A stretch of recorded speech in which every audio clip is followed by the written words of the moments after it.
Hello bachcho, let's read the question. So the question says the average velocity at T1K and the most probable at T2K of CO2 gas is 9.0 into 10 to the power 4 centimeter per second. Calculate the value of T1 and T2. So the key concept is given by, देखो जो average velocity होती है we know that वो क्या होती है under root 8RT upon pi M.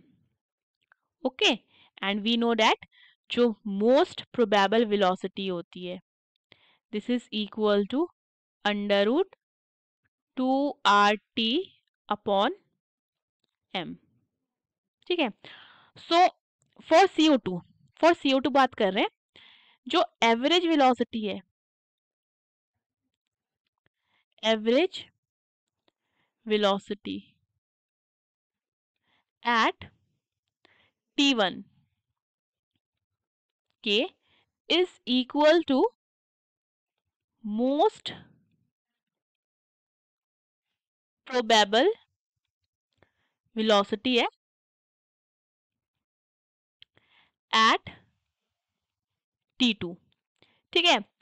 और value कितनी गिवन है 9.0 into 10 to the power 4. So that means we have 9.0 into 10 to the power 4.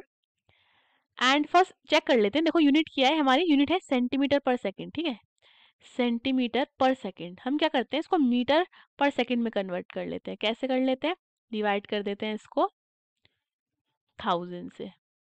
ठीक है so this will be equal to 9 into 10 to the power 2 metre per second. इतना clear है.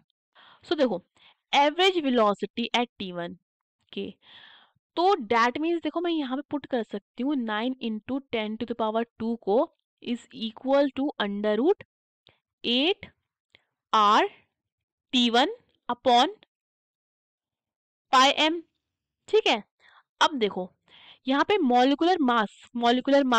Molecular weight हमारा किसका है for CO2 बात हो रही है. ठीक है सो हम क्या करते हैं मॉलिक्यूलर वेट ऑफ CO2 निकाल लेते हैं. CO2 तो ये कितना हो जाएगा कार्बन का होता है हमारा 12 प्लस ऑक्सीजन का होता है 16 मल्टीप्लाई बाय 2 तो ये कितना हो जाएगा 12 plus 32. So this is equal to 44 gram per mole. ठीक है अब हमारे पास ये भी है. Now therefore we can put 9 multiplied by 10 square and this can be equal to under root 8R T1 upon pi m. So from here we will do squaring on both the sides. So on squaring both the side we will have 9 multiplied by 10 square whole square and this will be equal to 8R T1 upon pi m. ठीक है सो ये हमारा कितना बन जाएगा ये हमारा बन जाएगा 8100000 and this will be equal to 8 multiplied by the value of R is 8.314 joule per mole Kelvin multiply by T1 हो जाएगा and upon में हमारा हो जाएगा the value of pi is 3.14 multiply by 44. ठीक है अब देखो यहाँ पे हमारे पास क्या है we have molecular mass of CO2 44 gram per mole. तो हम क्या करेंगे 44 को मल्टीप्लाई कर देंगे 10 टू द पावर -3 से to convert it into kg per mole. ठीक है सो हमारे पास ये कितना हो जाएगा 44 multiply by 10 to the power -3. Fine so from here we will have T1 will be equal to 81 multiplied by 10 to the power 4 multiplied by 3.14 multiplied by 44 multiplied by 10 to the power -3 upon हो जाएगा 8 multiplied by 8.314. तो देखो यहाँ से point हटेगा यहाँ पे कितना आ जाएगा 10 क्यूब आ जाएगा ये कैंसिल हो जाता है. ठीक है देन वी विल हैव 2 4 जा 8 2 22 times is 44 then 2 2 जा 4 2 11 times is 22.